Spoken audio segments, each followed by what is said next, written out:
miss you. Stuck a couple Bitcoins. Money, though. Pull up on my Nakamoto. What's up, Brando? Oh, hey, what up? Juke Lee, my man. Yep. Welcome, where we are. We're at Blockchain Dynamics. Show number 8. It's show number 8. Woo. 8 shows. Hard to believe. Mm-hmm. It Feels is good. April 16th. It's April 16th. The year 2016. It's April 16th in Cryptoland. I guess it's probably April 17th in most of Cryptoland, but Oh, yeah. here at the Blockchain Dynamics studio, it's April 16th. It's about 7:15, and it's time for our next show. Yeah, and what our show is we try to keep track of the altcoin world and what's happening in it. Maybe talk about some pumps, talk about some dumps, new coins, birthdays, and whatever else comes up. Yep, there's always so much going on. It's really impossible to keep track of everything.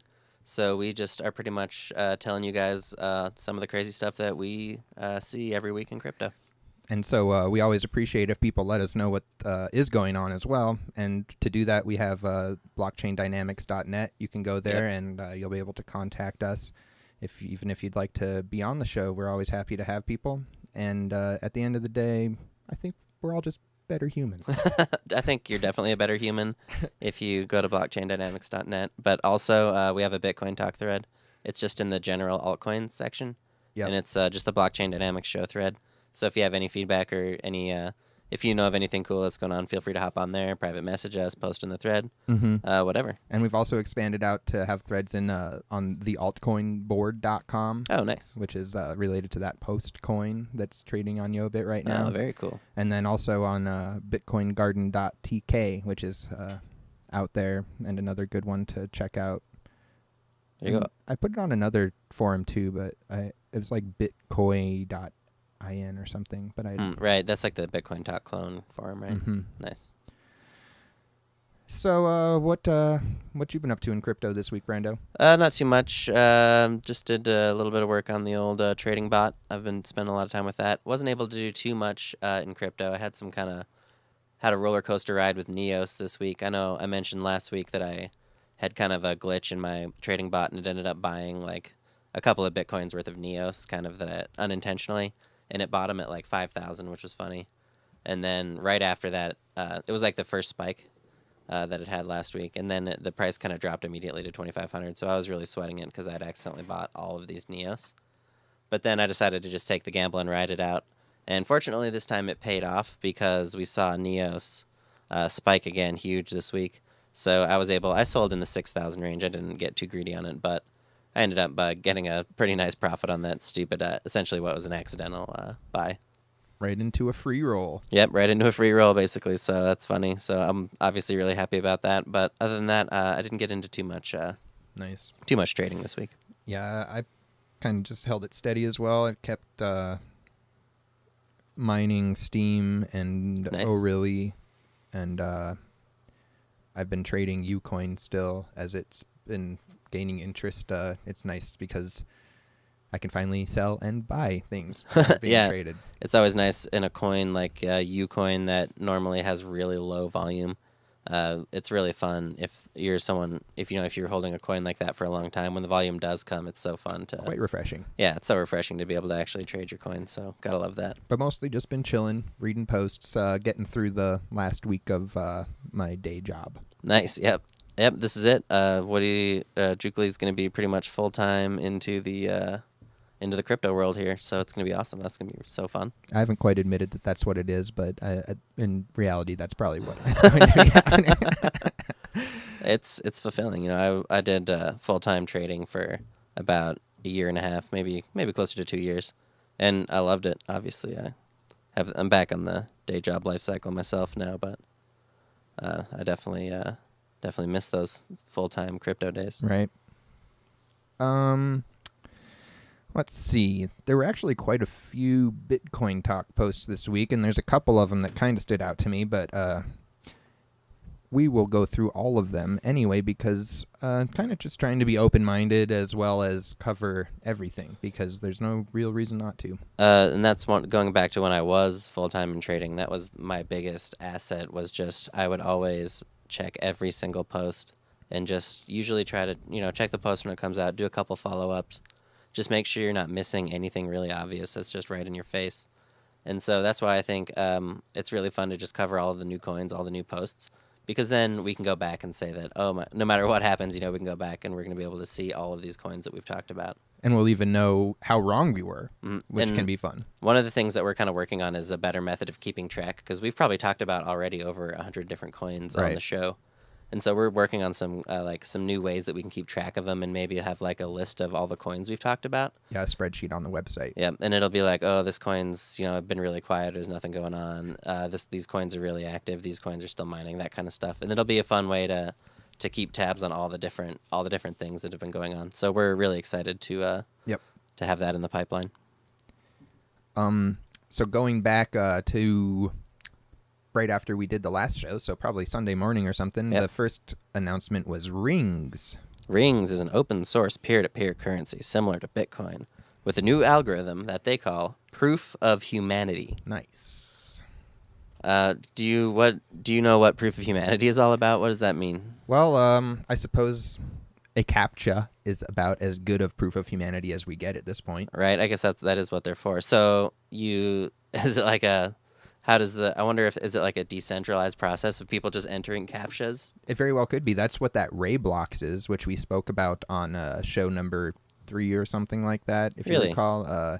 And that one, actually, I am still clicking the button as much as I can remember to, which is probably less than I wish I was, because I watch people on Bitcoin Talk buying these coins for 300 Satoshi a piece off market already. How much do you get for clicking the... When I first started clicking, which was right after we spoke with Not So Fast, at that point I was getting 100 Ray blocks per click. Oh wow! And they must have at some point between then and now, when I kind of like was like, oh, I should go click on that button again. Nice. Something happened where it was reduced. Probably, I would suspect, because that's maybe not the best proof of humanity check. It's just a button perhaps. click. Yeah, I don't really know how effective CAPTCHAs are. I suppose that's kind of my own shortcoming there. But right now, I think it's working quite differently, because it keeps track of how many times it's clicked within like some period, and then everybody's distributed from a big chunk based on that. So clicking a bunch isn't advantageous anymore. Oh, okay. So you essentially get a ticket in a pool when you click, and then it gets distributed daily or whatever. So the last time I tested it, I think I clicked like maybe 5 or 6 times, and I got 40. Nice. Is the Ray Blocks, is it just like a standard QT wallet type situation? Not at all. No, it's a fully original looking wallet. Really? Yeah. Oh wow, Ray Blocks. That's awesome. RAIBLOCKS. Yes, I would have not, definitely. So kind of reminds me of what we were saying earlier. I would never have guessed that Ray Blocks was still doing like cool stuff. So yeah, it really is. And like I said, it's surprising that there's actually a market for them. And you know what else I saw? What? Aside from the person that was willing to pay $300 per Ray block. 300 Satoshi. Yeah. Well, it doesn't sound like a lot, but I mean, all you're doing is clicking there, right? Yeah. There was another person. Oh no, that's great. There was another person on a thread that I saw that was willing to pay people $5 to click 300 times. That's interesting. Yeah, isn't that funny? So he's essentially licensing out. He's outsourcing. He's clicking. outsourcing the mining of Ray blocks. Yeah. I would think at that point those people would want to just keep the Ray blocks for themselves. That's kind of what I thought as well, and that's what some of the answers were too. Yeah. I wonder if anyone actually took him up on it. That would be like the Tom Sawyer type trick. That'd be funny. Yeah. But back to Rings, which I of course don't know a ton about. The one thing that I would say is quite different from this and Ray blocks is that these guys, of course, are doing an ICO. The 9 millionth ICO of the week. Yeah. We're starting to get into this point with the ICOs where, I don't know how to put it, but they come and go in waves, Right? And they build up to like this critical mass where all of a sudden it's just like ICO after ICO after ICO that becomes totally worthless the moment it launches. As soon as there's a successful one, it begins. Right. Yeah, and it just kind of it forces the market into an equilibrium for new ICOs essentially, and we're not there yet. We're at a point obviously where people are still making money on these crappy ICOs. Yep. And so we're going to see ICO after ICO. And it's disappointing because a lot of times they are doing cool stuff with the blockchain, and it feels like sometimes they get brought down by the ICO format. But I will say that despite the ICO, if I can get some rings simply by proving I'm a human, I'll be right. I'll be right there in line. Yep, I agree with that totally as well. Airdrops, this kind of proof of human distribution, to actually have that be available, then it's hard to complain about something where you can just, if you get the coin for nothing essentially, and if I don't really see how that necessarily secures the blockchain. Right. It's hard to see if that actually could create a secure blockchain. But my thought on anytime you have a new way of securing a blockchain, in this case it's proof of human, I like to kind of give it the benefit of the doubt until it gets cracked. Oh yeah. So because why not? Yeah, you can't prove that. You have to prove that something doesn't work. You can't prove that it does work forever. Exactly. Especially when it comes to the security of a blockchain, and it's always a bummer when they do get compromised, and blockchains do get compromised. But that's a thing that happens too. Usually, it's not as catastrophic as you would think. It's true. And many recover from that. Yeah, exactly. And then they just move on. They adapt. They find new ways to. I've always sort of assumed secure. that, when by the time we entered into the crypto space, Bitcoin was fairly stable. Yeah. But I think that we probably missed a lot of crazy Bitcoin shit. Oh, there definitely were some major issues that I've heard. I wasn't around for the earlier days of Bitcoin, earlier flaws, exploits, and stuff. Mm-hmm. And you remember, we were there for the Mt. Gox collapse, and that was allegedly, they blamed that on, some flaw in Bitcoin that was around back then. But it's obviously, in the Mt. Gox case, it might not be so true. It's more likely an excuse or something. Yeah, exactly. It's more likely that they Who knows? lost. And it could be. It was probably a combination of factors. Like maybe they did lose money to this Bitcoin exploit. I'm sure it's not all so black and white as it appears from our perspective sometimes. Right, but that Bitcoin exploit definitely was not their only problem. They were running a very shady exchange before that. Yeah, I heard.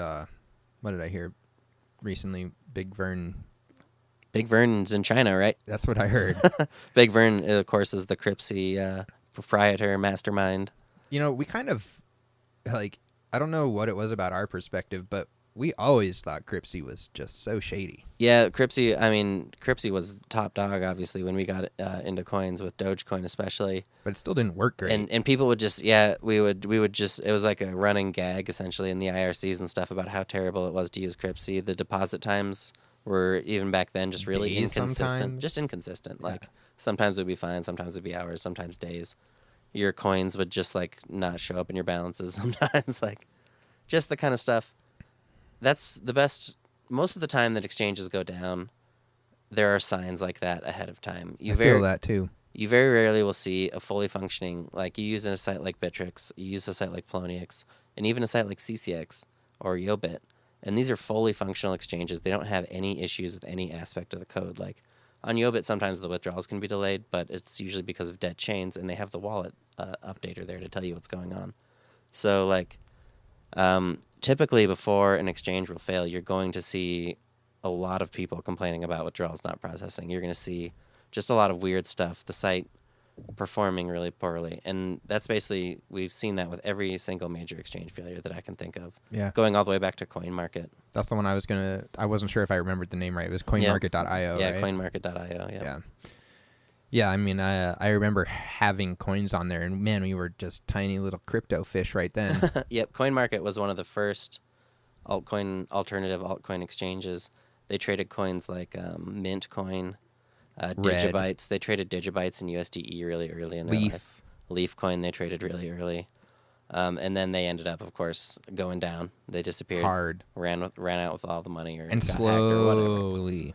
Yep, and it was a very slow burn. I've always felt that's part of so that much long time. con. You have to make it so slow because over that period, people give up complaining. So you have individuals that, if everybody was loud at once, then somebody would hear them, perhaps. Okay, yeah. But when you spread it out over a long period of time, then you just have these little people that, every once in a while, they're like, oh, wait a minute, this actually isn't working and I'm fed up. And then nobody hears them because it's, you can easily kind of drown that out with positive reinforcement and things like those guys with CoinMarket. I suppose I might have been tricked in a way because I'm sure that I lost some coins there, even though I can't remember what. And I remember you had a very small amount of Yeah. Bitcoin that you lost there. yeah, but I'm sure that I thought that they were going to come back at some point because of the way that they presented everything. Right. Yep. And you saw that with LTC gear in a big way. Everybody got LTC gear.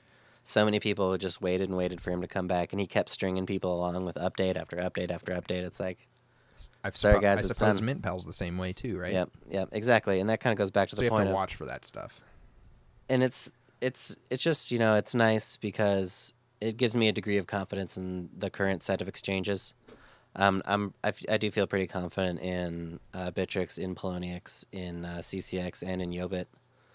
Just because I've used those a lot. And there's other good exchanges out there. I know a lot of people really like Blue Trade. A lot of people really have liked Alcurex. I'm not sure if I'm missing any, but essentially I haven't seen those signs from any of these exchanges yet. I almost don't want to like call anyone out. But, and I think that they could come back. But that C-cex exchange is having some trouble this week. And they're starting, they're trying to like rebuild wallets and stuff. And it means nothing now, but like I'm saying, like we were just talking about, like those things start to happen, and it can lead to a chain of events that maybe initially weren't even. Maybe they aren't out of business right now, but maybe they can be in the future. Down the line. Yep, it could derail them. I think it's good for an exchange like that to, hopefully they'll get through it, and it'll kind of be a way for us to see how serious they really are. Yeah, that'd be great. Before they kind of become a bigger exchange, because they have been really active. Unlike, do you remember MoX? I kind of been wondering what's been going on there. No, they came back recently. It was Really? weird. I saw them list something. Yeah. Huh. Or wait. Yeah, it was MoX. The one that didn't come back was LazyCoin. You remember that? Oh, man, I do remember LazyCoin. Sad to see them gone. Another one that I think is gone was CoinSwap. CoinSwap originally was really cool because it was like a way of trading coins without ever registering for the site. You would like put out an advertisement for a contract, essentially, like I'm willing to swap coins at this price. And then somebody else would agree to swap the coins, and then it would just generate addresses that you would send to. And it was I thought it was a pretty cool way of trading, and I actually traded some coins. I think I traded Kai Shen coin way back when on CoinSwap like that. And then they just kind of changed it to be a normal exchange, and I feel like they never really stood out. But they could still be around. I'm not sure. I just haven't heard anything from them. So I'd really like to see C-cex continue to be around because actually I enjoyed trading Warpcoin there at the very beginning. And Nice. I traded a little Transfercoin there too. But I guess my concern there is, guys, if you're having trouble, then you need to communicate to the community maybe more directly. Because the more open you are about the problems, even if you don't have a solution for it at that very moment, people want to know what's happening. Yeah, definitely. Because it gives them a sense of security that you aren't going to just disappear. Right. Yep, I agree completely. Man, that's a bit of a that's derail. rings. That was a bit of a derail. We started out there on rings and ended up talking about some of the exchanges for a while, but exchanges are a huge part of this thing. Like we talk about that both in private and on the show, I think, all the time. The exchanges are just a massive part of what's happening here. They provide a huge service to this economy. traders. I mean, ultimately, crypto is speculators, and the exchanges are what facilitate that. So, and the next one we saw was WMCoin. WMCoin. This is like it's a Chinese-centered coin. They've been launched for a while, right? They did it was a Chinese ICO. Okay. And then apparently allegedly it raised about 200 Bitcoins. Now they're going to do another round of fundraising for the English-speaking market. So, as we were saying, we're in that spot. Yeah, in terms of a lot of ICOs are going to show up. Yeah, we're in just a rush of ICOs. And I'm not going to say that they're all bad or that none of them would be profitable to invest in. But for me, I just don't think it's a good time to buy into ICOs. And so I'm just going to be, by default, kind of suspicious of these. And especially, this coin, 90% pre-mine. And it's probably would be cool if they had these working games and websites and stuff, but I don't think they actually have it yet. So Yeah, it was hard for me to tell because I can't speak Chinese. And it's like, what's the IPO for, right? Yep. I would say it's a gambling coin, and it's a big gamble. Nice. Oh, very clever. The next one was Argentum. Argentum Revival. I really liked seeing this one. I had fun kind of reading this thread. It's fun to see what's still out there and who's still trading. In this case, Argentum was a really old coin.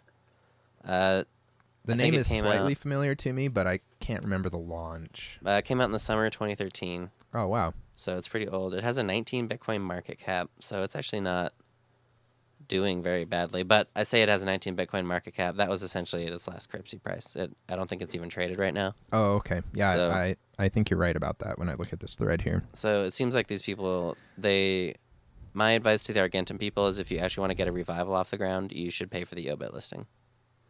At least you have to be listed somewhere. Yeah, you have to be trading. Otherwise, people can't buy your coin. So that's a big problem. People don't like to do over-the-counter transactions over Bitcoin talk. They just don't. And so I've only done it a handful of times, and it's nerve-wracking. I've done it a few times, and I've never felt like I was going to get scammed. But I never have. It's either. just a lot of work for something that's really simple to do on an exchange. That's kind of the bottom line for me. So Argentum is also funny. It's just a really old school coin in the sense that it's like back in 2013 and 2014 early, it was like there was a ton of focus on the parameters. You were just taking Bitcoin and tweaking the parameters to come up with something better. That's why I loved Acoin. Yep, and a lot of that was just based around the frustration that people had with the Bitcoin, the speed of the Bitcoin blockchain, and the way that the mining kind of turned out with SHA and ASICs and stuff. And so people were kind of looking for ways to tweak the specs to change that, but that's really all they were doing. And now we're at a point where the market has moved past that. And I've talked about this before, but it's really hard to just compete with a Bitcoin clone. And there have been thousands of them. So when you look at it that way, it's like Argentum, it's hard to see what it offers in a technology aspect that anything doesn't already, and or even spec-wise. But that doesn't stop it from becoming a good store of value. I completely agree there. And I know you're a big fan of blockchains, just as not necessarily. It doesn't have to be about the futures, right? Right.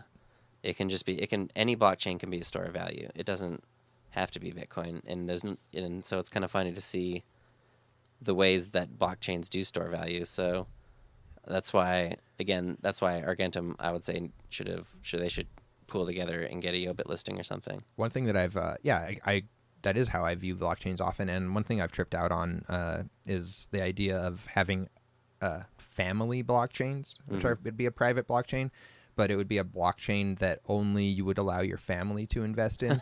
So down as you have generations of people, it's like your great grandpa is like the top of the blockchain. Yep, that's a funny idea. I wonder. And your family has just been filtering your money into this thing and out of the entire time. I mean, I wonder how could that value be stored and accessed on an internal blockchain like that? I definitely haven't thought it out. I'm just kind of telling you what. No, it's imaginary thing. It's a funny idea. I love thinking about just funny ideas for blockchains like that too. Like, yeah, why not? And there might be a way to, there could be a way to actually have a blockchain store the value of, a familial wealth in certain ways, and it would be. The obvious answer now would be just to put it in Bitcoin. But, right, yeah, right. That would be easier, wouldn't it? But, the volatility is there, and there's a lot of reasons that's a really bad idea. I suppose the thing with the private family blockchain would be that the money, I guess the cash would still need to exist. So it'd be like you basically are giving the cash to yourself or your family, quote, quote. Right. And then you're giving your family tokens in exchange for that cash, which is already held. But that value is maintained through an exchange rate. So the question is, where is that exchange being mediated? I don't know. I guess it would be like if I'm imagining, if I can imagine a point where I'm like the quadruple great grandchild, and I'm going to take advantage of this thing that my granddad set up or whatever. What I want to be able to do is I've been provided a certain number of Smith tokens, and I'm going to take those Smith tokens and basically give them to my dad or my grandpa, and he's going to give me actual cash that has been stashed away that whole fucking time. So what if you had get this.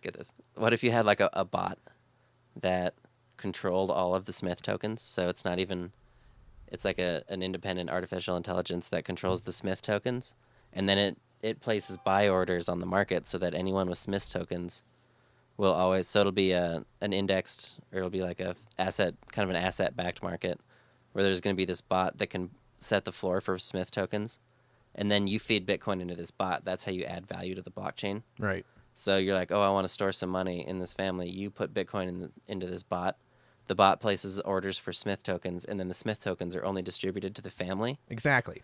And then now this family can cash out Smith tokens for Bitcoins anytime, and the wealth of the family is administered and controlled by an artificial intelligence in this scenario. Yeah, that's kind of exactly what I'm saying. And then it would be up to each individual Smith. They could add to the blockchain value as they grew up, and it might be to their benefit for all I fucking know. Anyways. So this is pie in the sky stuff, but it's fun to think about. Yeah. And that could all be done with a completely conventional blockchain. Right. Blockchain 1.0 coin like Absolutely. Argentum. Yeah. So that brings you us don't need the full circle machine, here. the machine speak or anything. Right, exactly. You don't Yeah. need smart contracts. You don't need 2.0 stuff. The next thing that was listed was Enigma. Enigma. And this one reminded the graphics reminded me of Bulkcoin. Remember that? Same red black. Yep, totally. So speaking of the altcoin cycle, we're also at the part of the cycle where it's not just ICOs that people release to try and milk any money out of the market that they can. People will release regular coins, and then they'll do anything they can to skew the statistics to give themselves any way of making money, dumping them on Yobit. Yeah. And this is exactly what is happening with Enigma coin. It was really quickly listed on Yobit, probably a paid listing. And then somebody in Bitcoin Talk, Bloodcats, really quickly discovered that there were more coins listed for sale than could have been mined. What an enigma. What an enigma, except for the pre-mine. So it's obvious that this guy just paid for the Yobit listing and immediately put the Cheater. pre-mine for sale. Shame on you. So, boo. Not a fan of that kind of stuff. Nope. And again, I'm not going to call anything a scam because this is all right out in front of you for everybody to see. Yeah. But, I can call it a trash blockchain. It's about as close as you can get to trying to manipulate people. Yeah, I mean, he's trying to screw people, and so it is a really trashy blockchain, and so screw you, Enigma coin. The next one up was Project Decorum. Project Decorum, what's that all about? Well, I don't know a lot about it. But it is another ICO.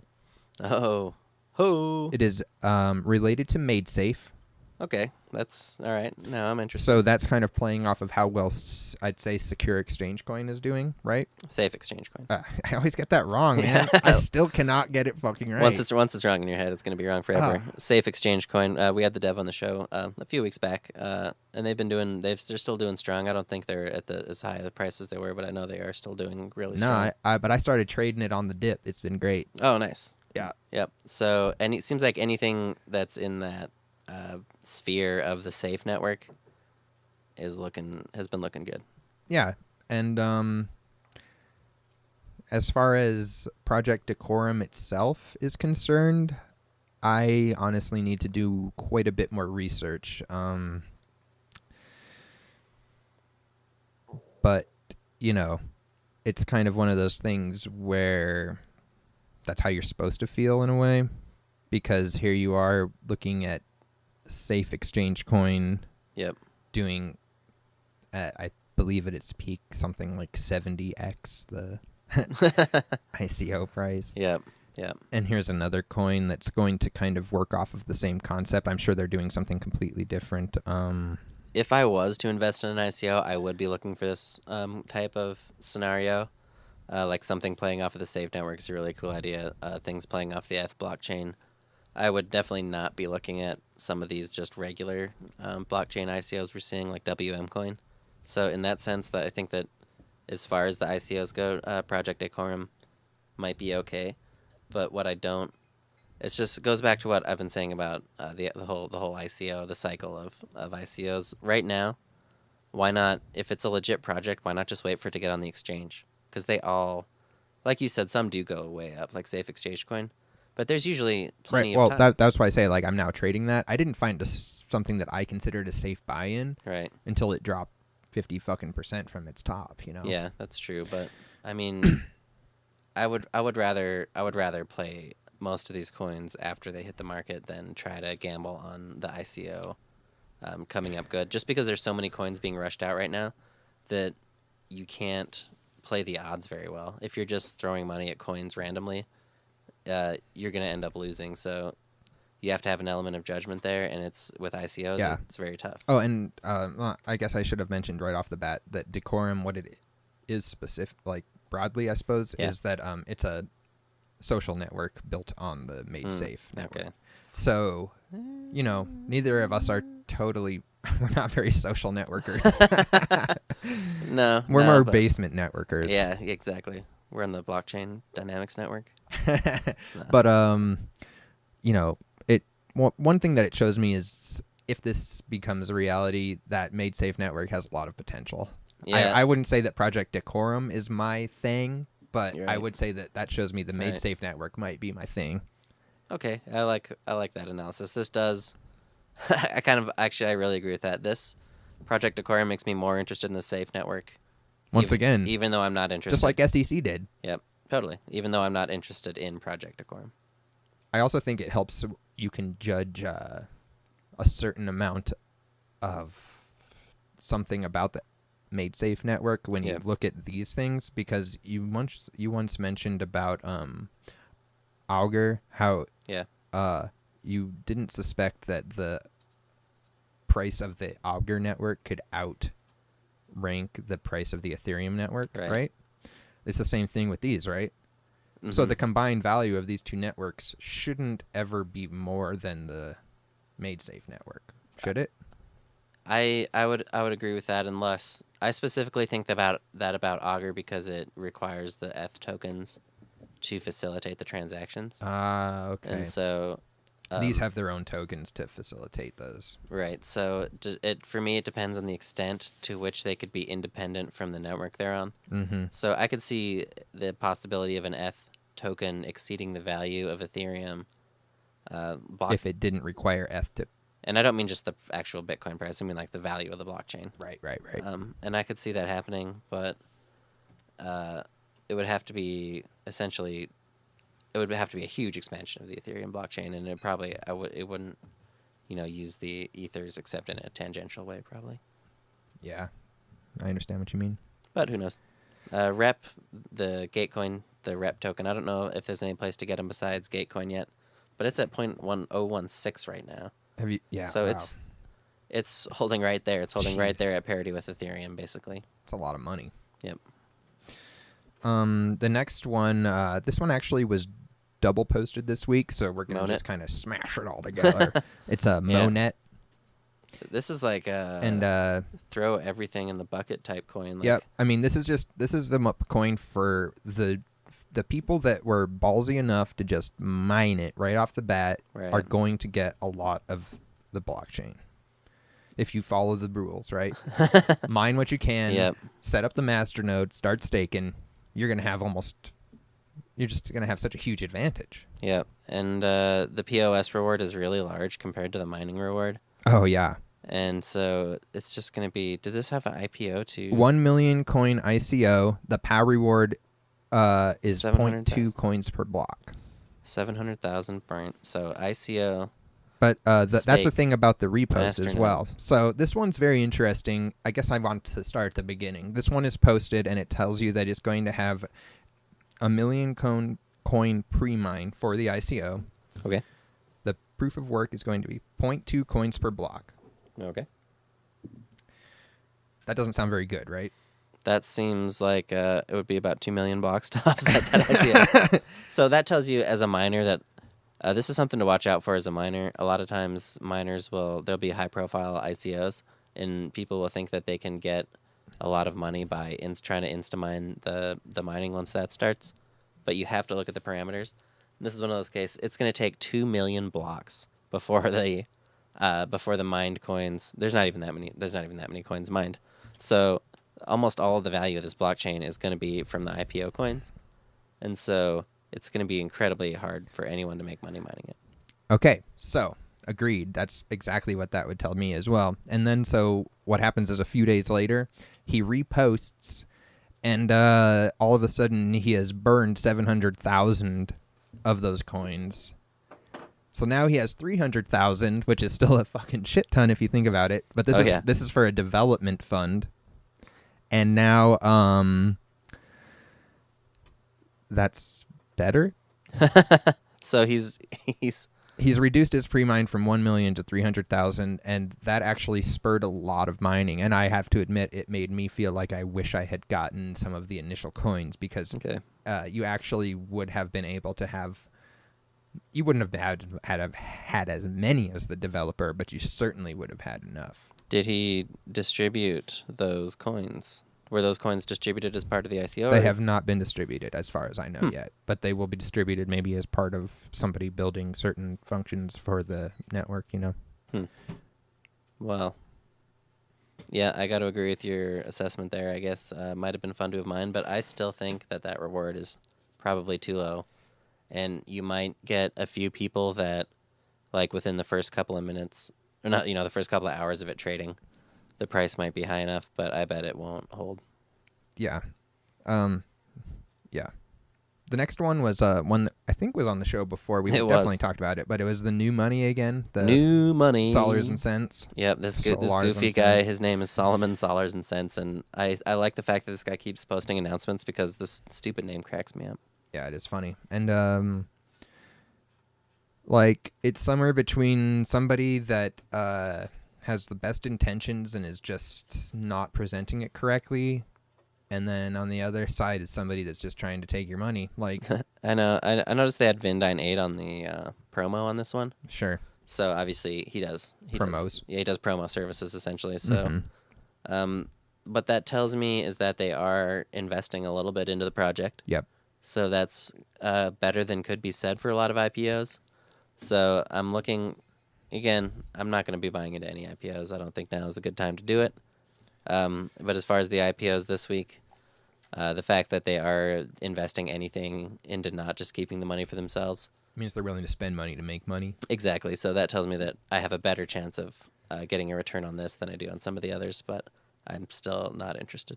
I also noticed that they were on that Bitcoin Hangout show this week, and I haven't checked it out yet, but I recommend anybody to. I'm going to myself eventually. Well, yeah, that's another really good sign if the people are actually willing to come out and speak. Well, yeah, in person. I mean, that's part of it, but like, and we'll get to that Bitland soon, and it's similar in this way, but people have too much emphasis on telling us that they're real. It's like, you can be real and have the best intentions and still be totally incapable of completing the project that you have in your head. That's true. What investors want to see is evidence that you can complete what you're talking about. Right. Well, part of it is establishing uniqueness, just because there are a lot of coins that are released by the same people, or a lot of coins that follow formulas. So like you were saying, that Enigma looked pretty similar to that bull coin. And there have been a lot of coins coming out lately with that kind of format of quick stake, quick Yobit, quick dump. And you'll see that just naturally anytime there's a lot of activity in the market of just people trying to cash out, because anyone can make a blockchain. So I would suspect if you know those coins, can recognize them, and can play them correctly every time you see them, you can still make money. Yeah, definitely. The people who are there for the Instamines can still make money on those coins for sure.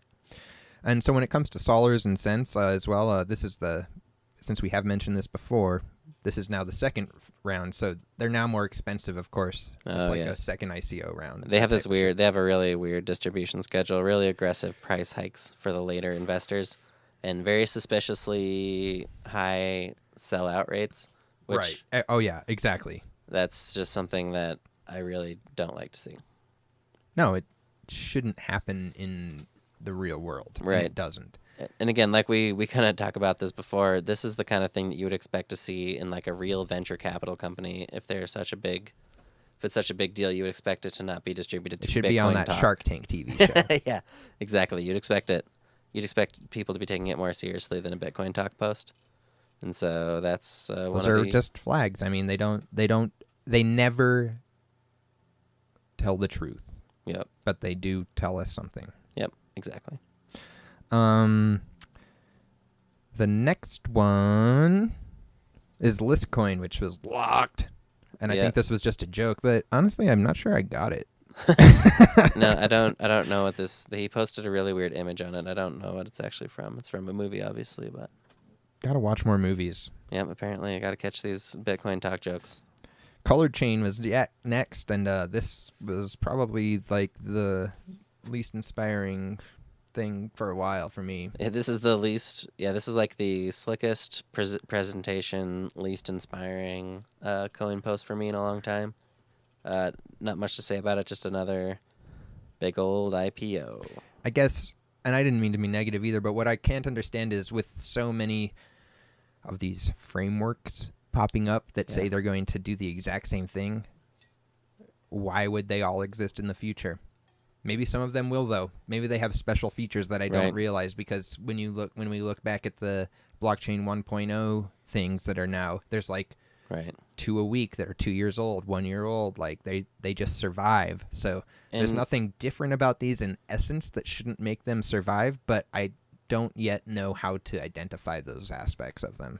Yeah, I agree, and it's just I just don't think it's the right time for coins like this. I hope that they can, create something big and stick it out. One thing I wonder is with these 2.0 type of coins, does the coin need to have people building applications for it to become successful? That's or a is good that question. just a secondary aspect to it? I think it's a secondary aspect, and that just goes to my general belief that basically everything in coins is secondary to the market in terms of what can be sold. So if you can sell people the idea that this is capable of delivering on those apps, then the market will respond to that regardless of whether that is actually the case or not, whether anybody has actually built the apps. I mean, obviously the market for Ethereum went crazy long before there were any apps for it. It went crazy long before there was ever a blockchain. Right. So I still feel that essentially the action of the speculators drives the market more than what the actual quality of the product is. But that there still has to be development there. And you'll see in the long run, most of the time, any coin that actually distinguishes itself with a real innovation in the way that the cryptocurrency works, whether it's something like ring signatures with Monero, or something like mixed proof of work, proof of stake with Mint Coin and Black Coin, or there's so many examples. Pretty much any coin that brings new technology to the market ends up persisting in the market and doing really well for a long time. And so, as far as with all these new ICOs, if they're going to be around, we're going to have plenty of time to invest in them. So I wouldn't feel a rush to invest in any of these. Right. And I know we said it a few times this week, but that's just that's going to be my general take on IPOs. It's smart. Right. And there's times when the markets kind of are on the other side, when the markets are going up, and you can say, when we're not in the shadow of just a ton of consecutive huge pumps, then there's going to be a time where it might be safe to just randomly throw money into IPOs. But I don't think that right now is a good time. I could be wrong. It'll be fun to see what happens. Do you know what the original Ucoin IPO was? I don't. You mean the price? No, the entire investment. No. 1.4 bitcoins. Ooh. Isn't that That's funny? That is funny. Well, the chain's worth a lot more than that now, I think, in that case. I just always thought that was hilarious. It deterred a lot of people at the beginning because at that point in time, and maybe still today, it seemed like raising more money meant that it was more real. Yeah. But to me, the opposite has always been true, because I've never believed an ICO that could raise 1,000 bitcoins. Right. And obviously there's, a big dog. Ethereum is the exception to that. But at the same time. Oh, yeah. I mean, these there coins are aren't the realistic next aspects to Ethereum. it. But I guess what I mean is that, like, if you really look at the interest of, like, what's going on out there, honestly, I felt pretty similarly about Warp at the beginning as well. It's like, this is kind of a realistic amount of Bitcoin. Yep, totally. Like, this is how much you could probably raise from people that just want to try this out. Right, not an amount that indicates that they just Are manipulated the reinvesting. system. Yeah, right, manipulated come the on. system. Come on, people. How dumb you think I am? So I completely agree with you. I am way dumber than you think. And I'm going to be dogging a lot of IPOs, and I'm going to keep dogging IPOs. But one of the signs that it might be time to start investing in them again is when we start seeing more of these 1.5 Bitcoin Exactly. Bitcoin IPOs. That's what I'm saying too. That's the market for me to look at as having real potential, not this era of. But I've also 300, had 500, interesting 1,000 experiences Bitcoin. across that thing. I can remember one offhand that's the Shapes.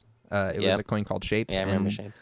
what happened there was the dev arranged an escrow on Bitcoin Talk. Right. Everybody went through the escrow.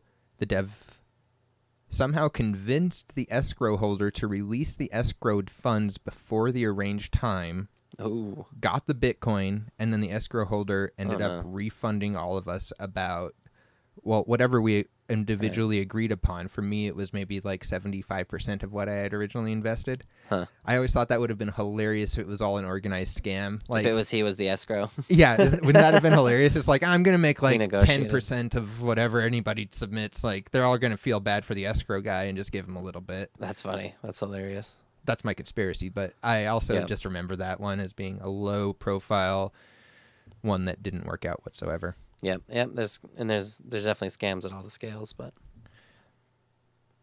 Yeah, there is. the market's it's just too hot. It's too hot right now. QZC coin came up, and this didn't work out. It looks like the first launch failed, and he's just kind of remaking it. So Yeah. we'll keep our eyes open. Alrighty. Okay. Espers is up next, and this has been getting a bunch of tweets because they're doing a reverse ICO. That's another word for a giveaway. Yep. Basically an airdrop distribution under another name. 20% of the chain. Yep. I love airdrops. I'm happy. Espers looks really badass. But at the same time, there's one thing that really throws me for a loop on this one. What is it? It's got to be the 500 billion supply. Too much for you? Way too much for me. But I mean, 20%'s already being dropped off, like, off the bat. How long Right. is it going to take to get to that? Well, my question is, how long is it going to take to get to less than 1 Satoshi? Are they planning on trading it on the Litoshi market? Because, I mean, to get to 500 billion, just to get... What is that market cap at just for 1 Satoshi? I think that's like 5,000 Bitcoin market cap on 1 Satoshi. Wow. Suspicious. So my advice to anyone with Espers is to dump that immediately. And it might go up. You might regret it, but anything that... So the question would be, how much will they end up holding? How much will be able to be held? It's not a they. It's us. It's everyone. Right. Well, reserved for development is 25 billion. So at 1 Satoshi, that's 250 Bitcoin. And if it's reserved for development... That means selling. That means that means it's going to be cashed out. So I expect there to be some kind of activity on this. I don't think it's just going to be a 1 But Satoshi also, into the ground. That's so, something that I think maybe I wish I could get more into, is trading on a Litoshi market. Perhaps there's something to be had there, as long as people aren't being deceived into thinking. I hate that shit when somebody's like, well, fuck. you've seen that stuff in the troll boxes where somebody will occasionally try to get somebody to buy something on a Bitcoin market that they clearly They should go to should not be purchasing. the exchanges should do it in terms of Ethereum instead of Litecoin. Bring in the Ethtoshi markets. Nice, I like that. I think that could potentially reinvigorate some of these ultra high supply coins. But I'd be I'd like that because I'm more interested in increasing my ETH bag. yeah, than nobody I am increasing my nobody Litecoin wants bag. to. The problem with Litoshi markets is nobody wants to hold Litecoins. So doing an Ethtoshi market could be a good idea. I like it. But so that's my big problem with Espers is the supply is so high that I'm just worried. But I also think that there's so much hype around it. There's so much activity now that it will probably do a run in the single digits to maybe double digit Satoshis for a little while. So, But another fun thing about this one was that anybody with a good CPU could get in on it pretty easy at the beginning. and I definitely wish And we see those. had mined it. We see those every year, but I mean, this is fun to do it especially for new people. Like, we Yep. can never guess where somebody's at in their crypto experience. at Yeah, this if you're point. somebody who's just starting out, a coin like Espers is incredibly lucrative for you because not only do you get essentially free money out of the airdrop, but you have a chance to just learn about mining. Yep, and you have a chance to get a big bonus just for being there, just for being in the right place at the right time, catching a bit of the low difficulty blocks. I mean, 50,000 Espers per block. If that comes in at 1 Satoshi, you get 10, 20 blocks. Somebody will buy it for you get 1 100 Satoshi. blocks. Somebody will buy a bunch for 1 Satoshi. Yeah, so I expect it'll go into the double-digit Satoshis too eventually. I also think it'll go below 1 eventually. I don't know what the time frames on those are going to be like at all. Is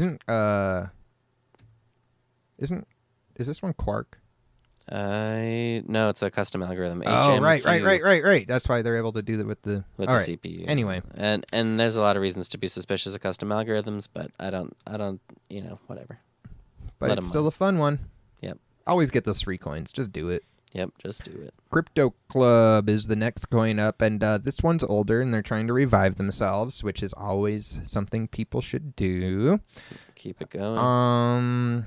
Their old thread is much more confusing than their new one, and Okay. so actually trying to decipher this thing was a bit of a stretch. From the marketing, I'm getting the vibe that it has to do with football clubs, soccer clubs. Oh, I had Like, no idea. That's kind of what I'm getting into. You might be right. I really didn't catch that part. But so that's a huge niche that exists, but I don't see any evidence that CryptoClub, the coin, is effectively using the niche to their advantage. But they're on a few exchanges and they exist, so they Nice. should make their case. Yep. So I got no. If they have a good community, they could be around for a long time. The next one was CLINT, CLINT. standing for Hillary Clint. This is obviously in response to the ridiculous Trump Trump coin and pump. Burns Yep, shit, the yeah. Trump coin pump that's just going crazy. So naturally, a Hillary Clinton themed coin was bound to come out. The fact that they just Clint is the ticker is, I don't think that was accidental. There's really nothing special here, though. These guys have hardly updated anything. So we'll see how far it gets. I mean, I don't see why it couldn't get as far as Trump coin. Like, Just because it's realistically. a follower. That's a follower coin. Right. You can expect it to potentially do something, but nothing like what Trump coin is doing if it's kind of playing off of that dynamic. And Trump coin looked like crap when it first came out. True. I dogged them early because they were claiming to do a proof of stake transition, which you can't really do with a continuous blockchain. They ended up swapping. But what they ended up doing is swapping, so they kind of got around that. They outfoxed me in a way. Because I didn't predict that angle. You can for 'em. always swap it. Yeah, I thought it was going to be a much shorter play, and they just didn't care enough to even bother. They were just kind of stringing people along. So there actually was a pump there. They did the swap. They figured out their It's their still, solution. some people are definitely trading the fuck out of that right now. This is a huge pump for some reason. It's going to be going probably for a Kinda little awesome. while. It's going to be an awesome collapse too when it does go down. But in the meantime, Trump's been doing great. Clinton coin could do something, but I'm not even sure it's out yet. Is it? Do you see there's that? nodes. Okay, so yeah, it finally it wasn't one that was Ninja launched, which I guess almost everything's been Ninja launched lately. Yeah. But this one was not. So hopefully some people get in on it, and I bet we'll talk about it next week or something. Yeah, I bet we don't hear much from it. Yeah, we'll see. The Blue Coin's next, and this was so Chinese that we probably shouldn't mention it because we have no idea. But No idea what it's about. I've kind of wished I was a translator occasionally in my life. Yeah, we need a blockchain dynamics official Chinese translator so that we can actually understand what's going on with these. Man, this would be a good Chinese posts. Good time to know Chinese. Multimillionaire was the next coin, and some people hate this shit, but I honestly think that being able to make a fancy little post without any images is pretty funny. He even throws in What the do you little. mean? Go to the post. And he throws in like an airplane ASCII code. Oh, nice. This is all in UBB code. Yeah. Oh, hell yeah. Nice. This is badass. So it's an interesting way to get around being a newbie account. The coin itself, honestly, doesn't give me anything. Yeah, you just don't want to see that pre-mine of 521 million coins there, usually. Man, But, just so much crap out there. yep, just another blockchain. I don't anticipate we'll see anything out of this. It's like pop music. It's just there. You have to enjoy what you can from it. It's gonna be like a 1 week run on Yobit, and then goodbye. The next re-announcement is from Anarchist Prime, which we've spoken about on the show before. Had a birthday during our time period, and the market's been doing pretty strong. So what's Anarchist Prime? What's it doing? What's the update? It sounds like the update mostly corrects some node connection issues that they might have been Okay. having, and also enables the coin control aspects entirely. I Right. didn't have the wallet before to know what the problems might have been, but they indicated that this enables it fully. Coin control is pretty crucial. So I gotta respect them for issuing an update for that. The main thing I notice is that this logo looks much more professional. My guess Yeah, would be that the seriously. developer didn't make this. They never do, and they don't have to at this point. You know, you often see new posts just get like floods of logos. Like, you want this logo? You want this logo? So I think this was a good choice, man. You're looking real good right now. Yeah, Anarchist Prime's been solid for a long time, continues to be solid, and if I was an Anarchist Prime holder, I would feel pretty good. I don't know. I can't speak to whether it's a good time to buy or not. I haven't been watching the market, but... The next one that got posted up was Loco. And this looked so much like that MoNet one. It's kind of sad. Is it IPO? Nope. Nope. Oh, but it's just I see. It's a jack of all trades coin. It's got the master nodes. It's got Pow Pass. It's got High Pass, Tor. I'm not seeing these coins doing that well. I'm not seeing them play that well in the market. Just this is, again, I consider these coins to kind of be the dark family of coins, or Dash family of coins, in the sense that they're really leaning heavily on the futures, the Pow Pass, the masternodes, obviously, and there was one that did really well. I think it was DNet. You remember DNet from a couple months ago? Yep. That was one that did pretty well. So I can't say that they've all not been doing well, but I don't think it's a great path right now. It certainly doesn't stand out like it used to. Yeah, and now it seems like they're like this is so close to the other coins that we mentioned this week that, I mean, at this point it really seems like a lesser coin. Just even though it has so many features, right. It's like that's not what. But it's a good place to start. Right. It's actually like there's nowhere else to start. I mean, this is everything you can have. I mean, I'd rather not have masternodes personally. I've had a lot of coins with masternodes. I've run masternodes plenty of times, and I just don't like doing it. Mm. And so, the problem for me for masternodes and HiPos is that it creates this feeling like if you didn't get in early, or if you're not participating in the masternode system or the HiPos system, yeah, you're out. It gives you this feeling that you're just out, Yeah. and it puts a lot of pressure on you when you're holding the coin to essentially manage it a certain way, and it can be very difficult. I typically like to have a pretty good portion of my coin on the exchanges just for the fun of trading it, and for the obvious. There's a lot of good reasons to keep coin on the exchange, maybe not all of it, but some, and so. To have a coin with masternodes or having a coin with aggressive HiPos makes it really hard to do that, and it just annoys me. And there were a couple other coins that were posted after that during today, InfoCoin and Billary, but I think we're going to mostly look at those next week. But Billary, I like that name more than CLINT. Yeah, me too. That's a lot. Yeah, that's a lot funnier to me. What do you think about the Creed? What was that all about? The Creed, well, you remember... we talked about it briefly. Yeah. The only thing that changed within that period of time was that the airdrop took place, and they sold out like 1,000 seats in the airdrop in less than 15 minutes. Wow. So that tells you how fucking fake it is. I think that people were just lining up for the Creed. No.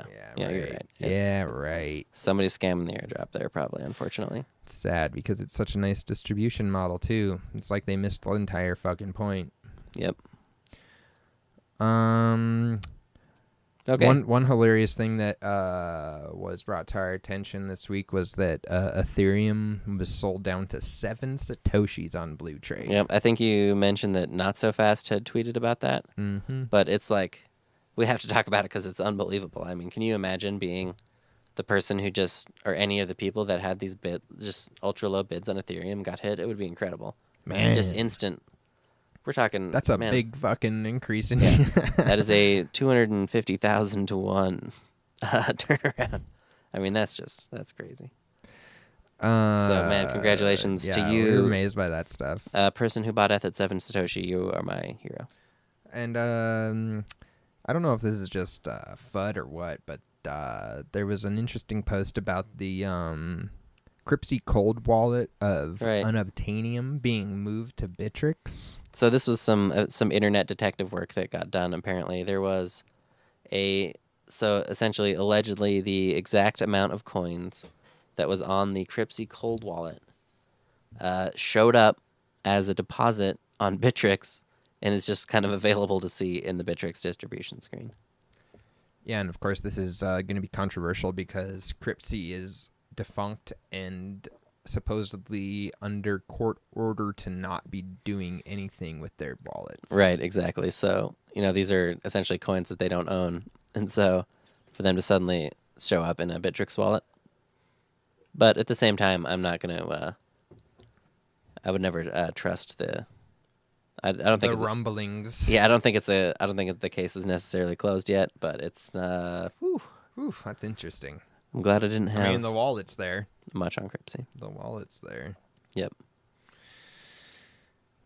We had a switch this week, an algorithm switch. Yeah. From XVG Vergecoin. Now, I did not know this, but apparently Verge is formerly the Dogecoin Dark. Correct. Renamed into Verge. Recently. And now they have updated to switch to multi-algo. Do you know what the algos are on that? How many algos? Is it a bunch? Oh, man, I actually asked them specifically in the thread, so if you give me a second, I will find it really freaking fast. Is the release out yet, or is it an announced release? It's actually coming out in a little bit here. Oh, so it's an upcoming release, XVG Verge. Well, there's definitely a new wallet coming out soon. But... Well, at any rate, I do like this switch to multi-algo. I think you're seeing it a lot. Coins that use the long POW model, almost all of them have eventually gone either to a proof of stake or to merge mine or to multi-algo. And these chains they can't, they're having a hard time staying secure, essentially. Yeah. One thing that I definitely... Okay, the algorithms are Blake 2S, Okay. X17, Script, and Lyra 2 Revision 2, and Myriad Grossel.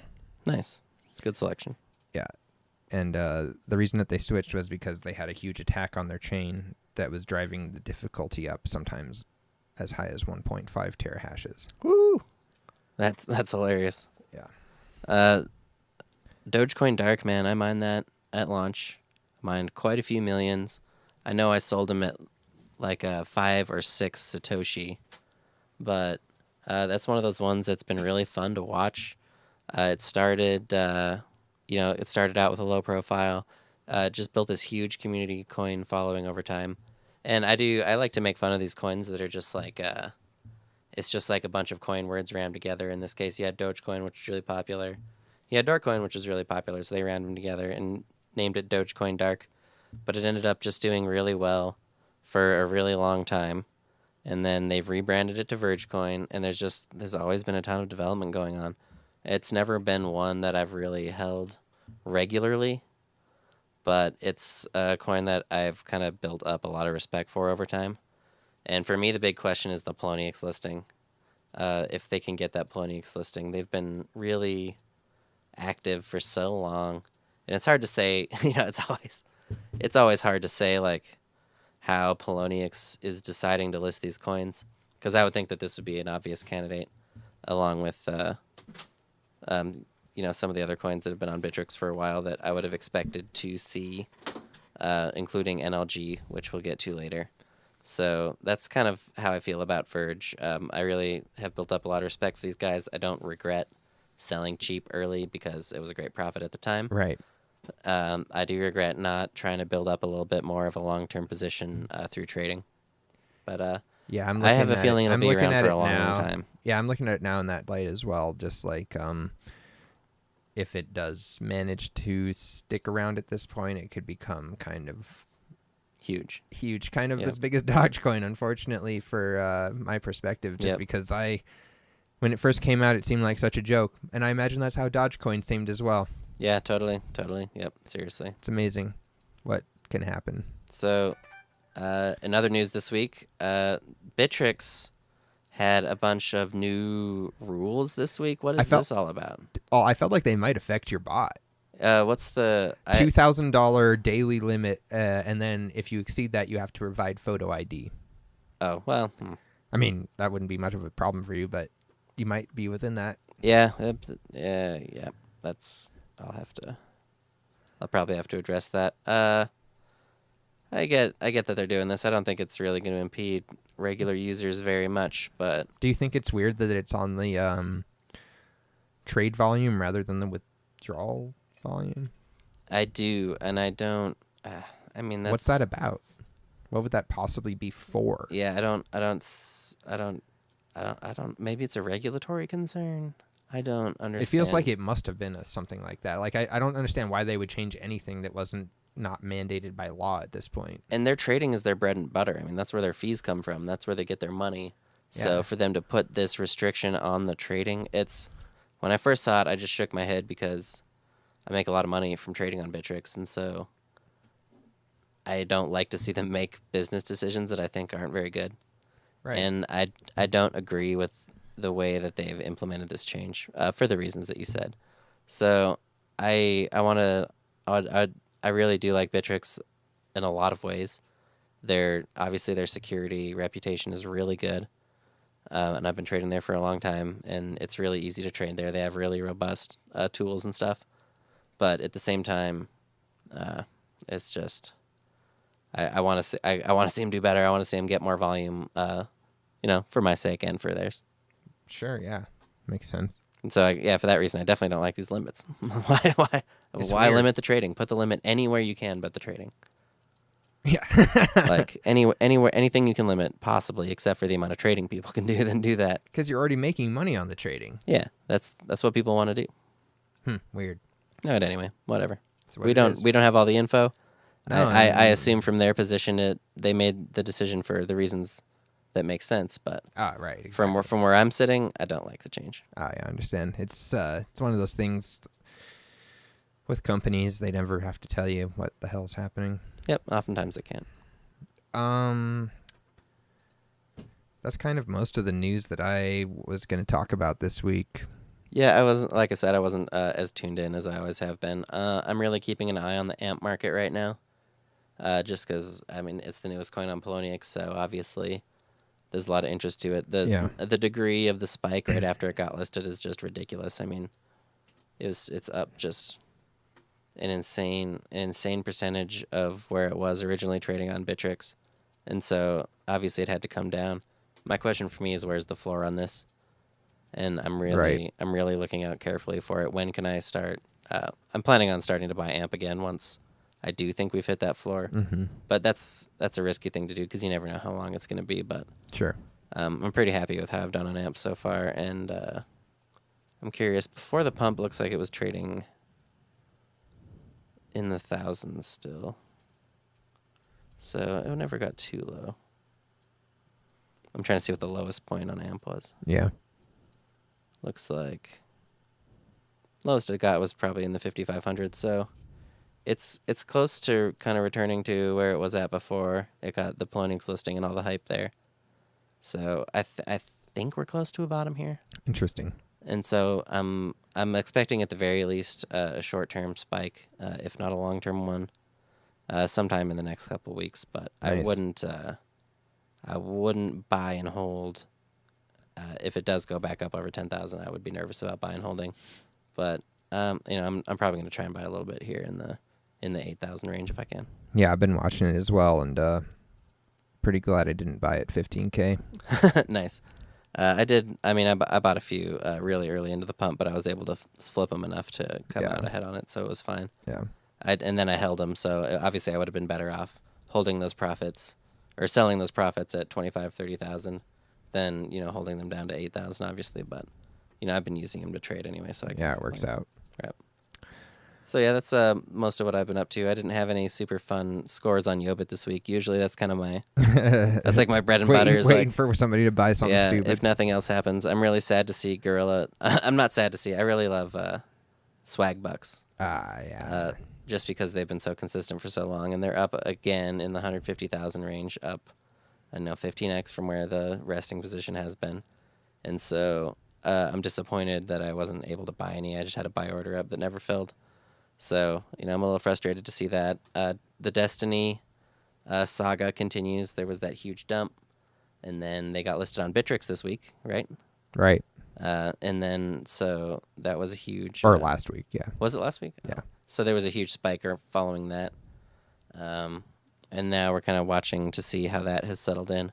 They're back into this 12,000 range. So I'm really curious to see where Destiny goes. I've said before that I'm really a big fan of this coin's distribution method, but I don't see anything else. So I'm hoping that more people follow in the footsteps of their distribution of having like a regular proof of work distribution and then swapping onto an Ethereum or a Expanse chain or something like that. I want to see more coins kind of try and go that route.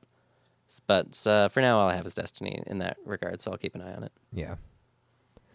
We were checking out some listings, and there was kind of sparse listings this week, which isn't a bad thing. But C-cex, they listed Dubai Coin. Yep, Dubai Coin. So it continues its march. I've been a big fan of Dubai Coin since day one, really. They've been doing great. I mined it a lot early, sold a lot. I don't currently have any Dubai Coin left, but I'm rooting for him in terms of it's just...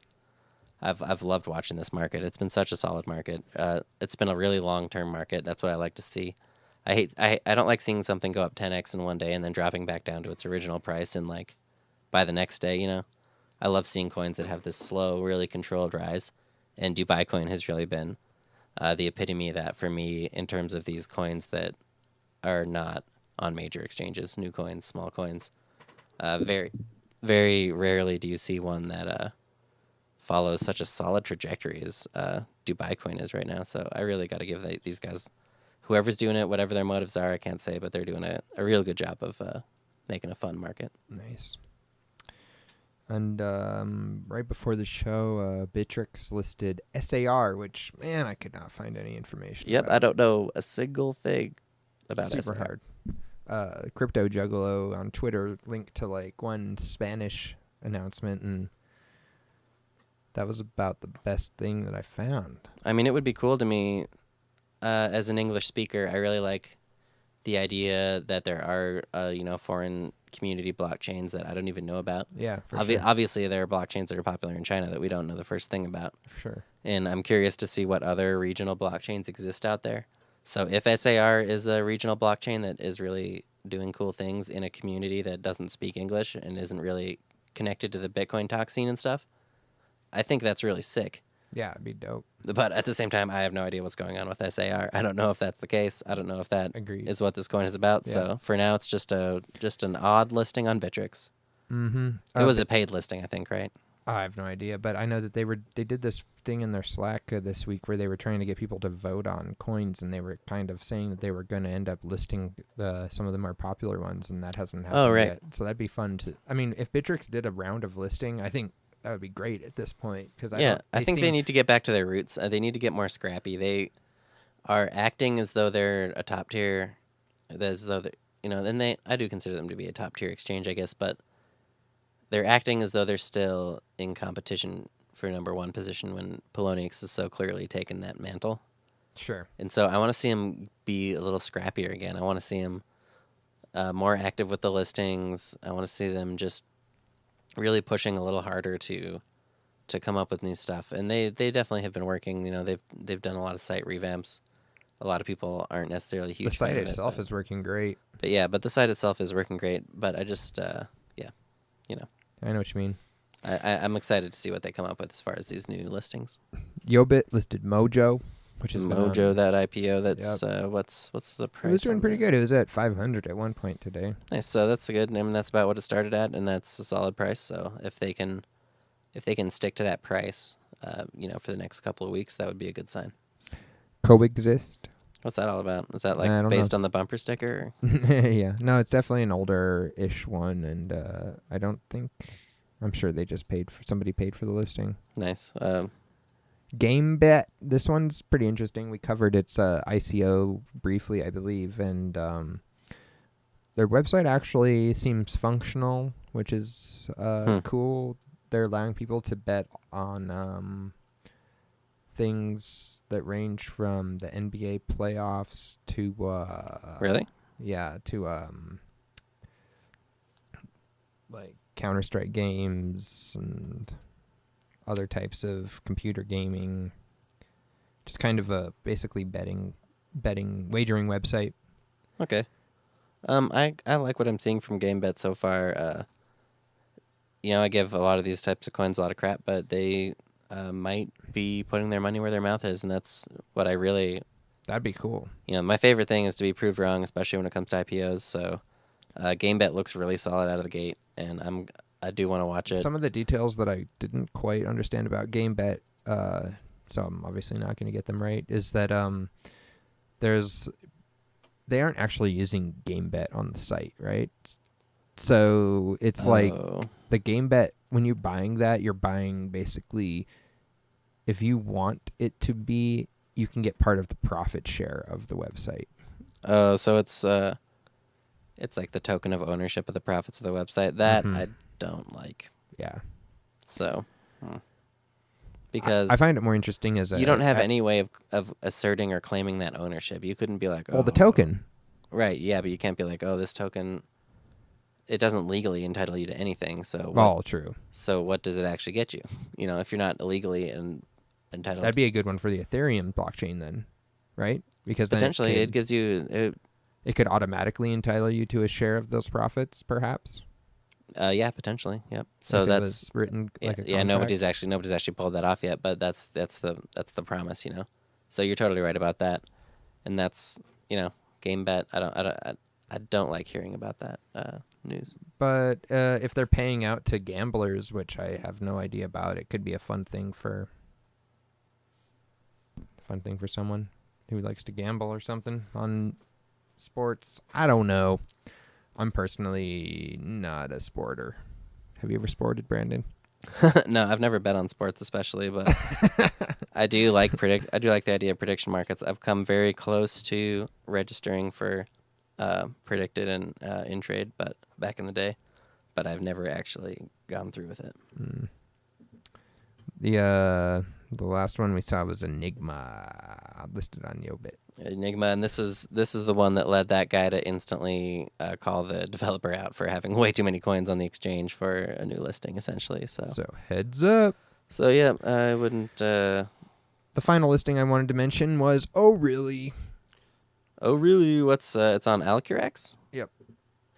And I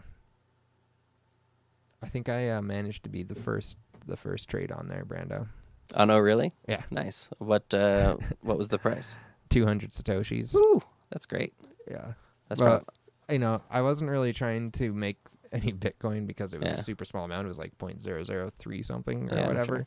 But then what was really fun was I managed to buy back however many really that was at 7 Satoshi. Really? Yeah. Now that's awesome. It was super fun. So I shorted really on the opening. I felt great about it. You should. I mean, if the bid is there and you've got the coin, you might as well take it down.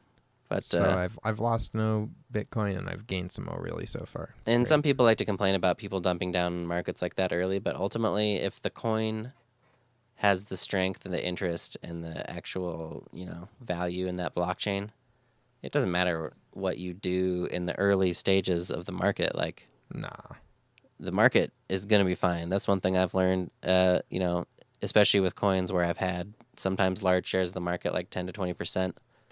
And sometimes, like, you can dump into that market sometimes, and it's like, what you're doing doesn't, in the really grand scheme of things, what you're doing with the market is not going to be determinative unless you're really... Look at Dogecoin Dark. Yeah, exactly. How many people sold all their Dogecoin Dark? Exactly, and I sold all my Bitbeans early. Like, I had at one point 30% of the Greed blockchain that eventually turned into Swingcoin and got onto Bittrex and was trading huge for a huge time.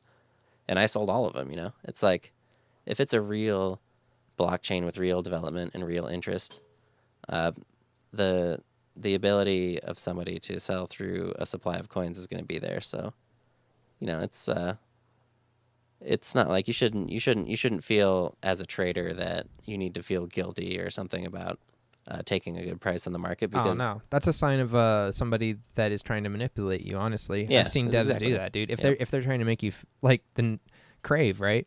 Right. Never sell Crave ever. It was a huge part of that scam. Right. A Yep. user with that name that they could use to try to help convince people that selling it was a bad idea, even though Right. it was like The best thing you could have done. Yeah, exactly. Right. At any point, just fucking Exactly. sell it.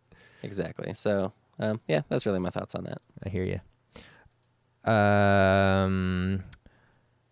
All right, let's do our birthdays. Birthdays are next. That's all the coin listings. Congratulations to everybody that got listed, but we've got some real fun birthdays this week. Yeah, we're gonna span across 2 weeks because we skipped it last week. The first one right. is Cypher, which was kind of re-announced recently. They talked about how the developer had disappeared, and now they're going to be continuing onward, Yep, they're pushing forward.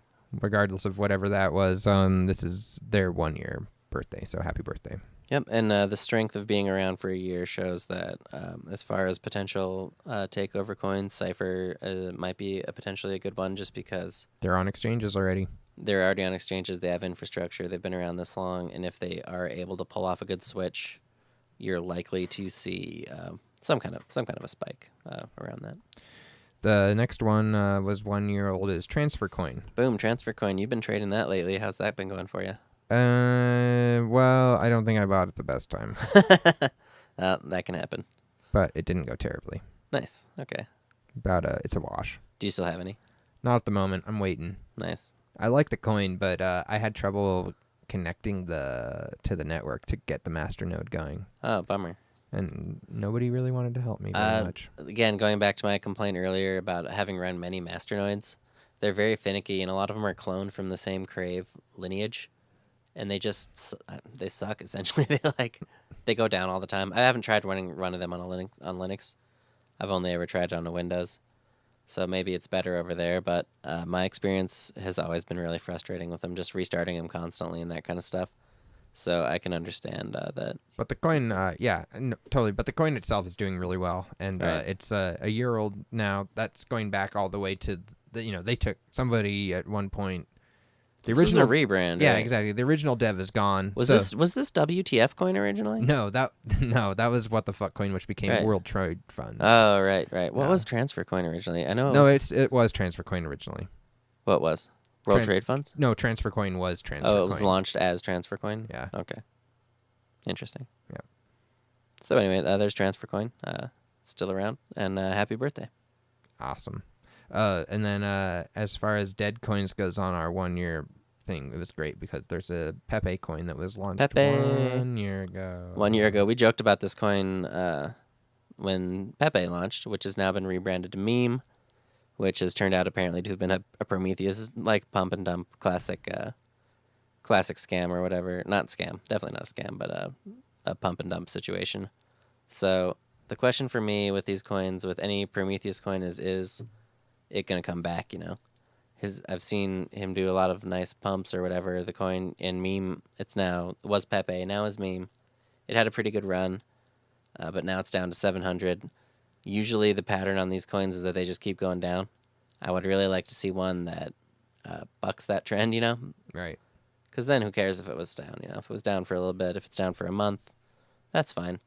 But I want to see something stick around for longer than that. Yeah, I know what you mean.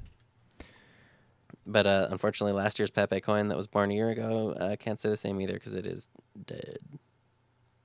Well, according to Wolong's book, it's all about market share, right? It's not Wolong's book?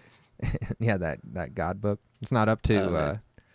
it's not up to the guy when he's going to pump it. It's up to everybody needs to sell their coins. Right. Yep. Yeah, that's totally true.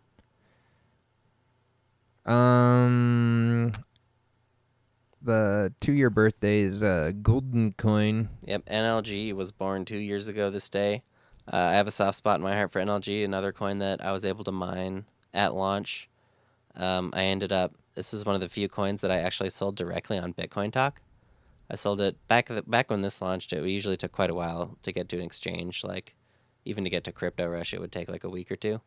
And I did an early rental on NLG, one of the first when I was kind of just getting started with rentals. and I ended up selling them to somebody over the counter on Bitcoin Talk for about 440 Satoshi. Interesting. So I'm pretty happy about that. And one of the things I've always noticed with NLG, is that it's had one of the most consistent prices of any coin. It started out as a country themed coin, I think for the Netherlands. Right. When that was really popular back then. And it's really stood out in that category because it's one of the only ones that's still around. And it's had this incredibly steady price. And if you today, it's still trading really close to what that original price that I sold it for on Bitcoin Talk was. And so I've kind of always had a soft spot in my heart for NLG because of that. And they're still around. They're still doing great. It's very real. Yeah, this is, in terms of a blockchain as a store of value, NLG is a great one. And it's one that I kind of wish I had built up a bit of a position of, but don't have. Interesting. Yeah, happy 2nd birthday. That's a long time. The second birthday that we have is Beavercoin. Beavercoin, the digital currency. They've got a pretty nice webpage here. Yep. There looks like they're on cryptopia.nz. Yeah. They're still around, Beavercoin forum has one person online. It says it has 31,000 users. I find that hard to believe. I bet I'm that person, dude. It must be me and you. 500 posts. Yep. We're not hearing much from Beavercoin. Sounds like they're not really exchanged, but No, but it's an amazing, right? it's a blockchain. It's here. Here it's it real. is existing. And 2 years in. I must have posted in that thread at some point because it's on my list, and so I see anytime anyone posts in there for the last 2 years apparently. And although I've never bought any Beavercoin, it's hilarious because that developer is just still doing it. I just have to respect whoever it is that is keeping it going. It's so funny. Good job. The only thing they ever did was make this one small beaver character. It's great. It's a great character, so. But I wanted to contrast that as well to another 2-year dead coin, which would have been Asia Coin. Oh my gosh. Had it to still been alive right Hard to now. believe that 2 years ago Asia Coin came out. That means, White Coin's 2 years is going to be soon, because those came out really close to the same time. Asia Coin was came out at an incredible time. There was just these insane volume pumps going on at this time. This is when the Black Coin pump actually happened. Black Coin had just come a out. little while ago. Black Coin came yeah. out in April or whatever, or not in April, in early March, a couple years ago or whatever, maybe in February. But, Must have been. It wasn't on the during the show period, right? Yeah, it was. We covered Black Coin. Oh, we did. Yep. Oh, okay. So Black Coin came out, and then this was the point where Black Coin had pumped up to almost 100,000, and just created a huge, insane frenzy. And so right after that, a bunch of Black Coin clones came out, and among those was White Coin and Asia Coin, and those two coins. Yeah, right. No, okay, yeah. Mm-hmm. I'm remembering better now. They were both direct clones of Black Coin. They had basically the exact same specifications. They hit MintPal. They started out. They were on a small exchange first. I don't remember what it was, and then they got onto Bittrex almost instantly, and MintPal really quickly after that, and they blew up huge, huge market caps. Huge, just insane volume. These coins also came out right after NiceHash showed up. So it was one of the first coins that I ever had the thrill of nice hashing. Yeah. And so it was it's hard to even describe. The mining markets back then had so much depth to them. There was so much volume. You could just throw a Bitcoin into NiceHash and you would burn through it in a few hours. You'd come out of it with this ridiculous stack of Asia Coin that you would take straight to MintPal, and you could dump it for 1.1, 1.2, sometimes more, and you would just repeat this cycle all day. It was so fun. It was some of the biggest fun I've ever had mining, and it was the markets. NiceHash was new at the time, and the markets hadn't adjusted to it yet, and being able to just be there and take advantage of it at that time was such a thrill. And when you look at their some of their older threads, you see just so much. They have just news article after news article about Asia Coin. They've got mining pools up the ass. They've got multi-pools. Just every exchange that was out back then that was popular. And then the grand conclusion of Asia Coin. It's not even anywhere to be found. No, it was one of the biggest scams in crypto. Do you remember? This had the hidden pre-mine. Oh, I don't even remember that portion. Asia Coin had a hidden pre-mine. It was It was on the first block, and they released a block explorer with the coin that had masked it, had masked this. Oh, but it pre-mine. lived way past that point, didn't it? It did, but essentially, it was hugely disgraced. It essentially signaled the end of this great era of pumps that happened after Blackcoin. It was the ghost coin era there. Yeah, and then it became the ghost coin era of hidden coin scams. And so this Asia coin developer sold an insane amount of Bitcoin worth of this hidden pre-mine into these ridiculous pump markets, and essentially just somebody tried to pump that coin and they must have gotten crushed because this guy had this insane hidden pre-mine. Okay, so that was hilarious because it also brought on POD. Ah, right. And the beginning of like coin code reviews and stuff. So that was 2 years ago, as well as was Beavercoin. Yep. And so what I find so funny with that, so you have that Asia coin, which was like, who knows how much money was exchanged hands during that period, right? Yep. Yeah, huge, insane pump. Beavercoin is worth less than $2,000. Yep, almost no money has ever... The entire blockchain right now is worth less than $2,000. But in terms of the tortoise and the hare, Beavercoin is worth more than Asia coin. Funny, so huh? It's incredible. It's incredible to see. How would that... yeah, it's just incredible to see who lives, who dies, who survives in the blockchain world. 2,000 is way more than zero. And all it took was the will of one person to keep it going. Yeah, it's probably his own money. Yep, his own $2,000 that's told all him it that takes. fucking But market up. it's now it's a real blockchain. It's a real store of value, and Asia coin is dead and buried.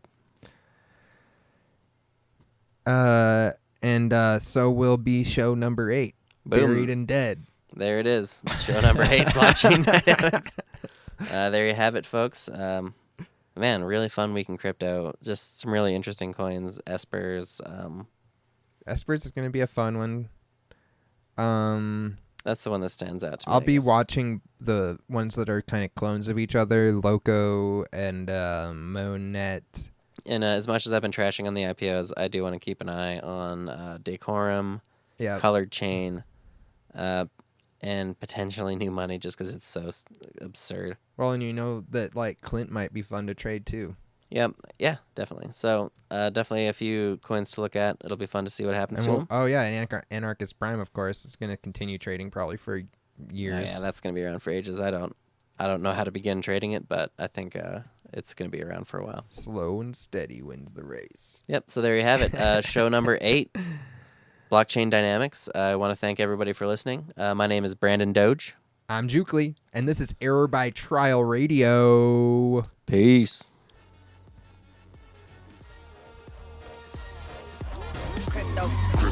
Cryptocurrency. Stuck a couple Bitcoins.